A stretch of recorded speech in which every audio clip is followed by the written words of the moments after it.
বেঁধে জায়গাটাকে পরিষ্কার করবে। কেরাম করে পরিষ্কার করবে? রাউন্ড এক করে। তোমাকে কেউ পুরো গা হাত পা পরিষ্কার করার ঠেকা দেয়নি, ঠিক আছে? আমি যেইটুকু ব্লাড নেবো সেই জায়গাটাকে এই যে এইভাবে করে এই যে বাইরের দিক, প্রথমে যেখান থেকে ব্লাড নেবো সেখানে তুলোটা দেবো, দিয়ে ঘুরিয়ে বাইরের দিকে পরিষ্কার, এই যদি পরিষ্কার হয়েছে, দেখেছো? এবার এই তুলোটাকে কী করবো, ফেলবো।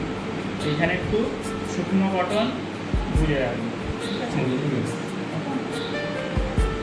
টাইট করে ধরে রাখতে সিস্টেম কি, প্রথমে সিরিজটা এরকম থাকে যখন প্যাকেট থেকে খোলা হয়, ভালো করে দিন। এটাকে একবার এরকম টেনে এরকম করে করে নিতে হবে, ঠিক আছে? করে এটাকে টাইট করে নেবে, টাইট করে তারপরে এরকম খুলবে। এটাকে কোথায় রাখবে, এটাকে যদি কিছু থাকে বা এরকম করে কিছুতে ঠেকা দিয়ে রাখবে, ঠেকা দিয়ে, ঠিক আছে? এরকম করে কিছুতে রাখলাম আমি। এইবার যেখান থেকে ব্লাড নেবো সেই আগে এই হাতটা মানে যে জায়গাটা ফিল করলাম, এখানে ফিল করলাম, এখানে ভেন আছে, এই জায়গাটা টেনে ধরবো। টেনে ধরবো কেন, যখন আমি রক্ত নিতে যাব সিরিঞ্জটা এই মানে ভেনটা মুভ করে, মানে সরে, যেহেতু এর বয়স কম, তার জন্য যখন যদি বয়স্ক পেশেন্ট হয় ভেন আরও মুভ করতে থাকে, মানে এদিক এদিক সরতে থাকে, ঠিক আছে? তার জন্য জায়গাটাকে যখন আমি এরকম টেনে দেবো ভেনটা ফিক্সড হয়ে যাবে, আর এদিক ওদিক সরবে না। তারপরে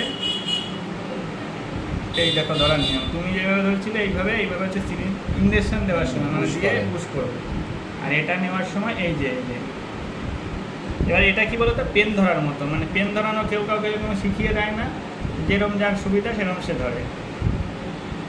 দেখো ঢোকাবো, এখানে ব্লাড চলে আসবে,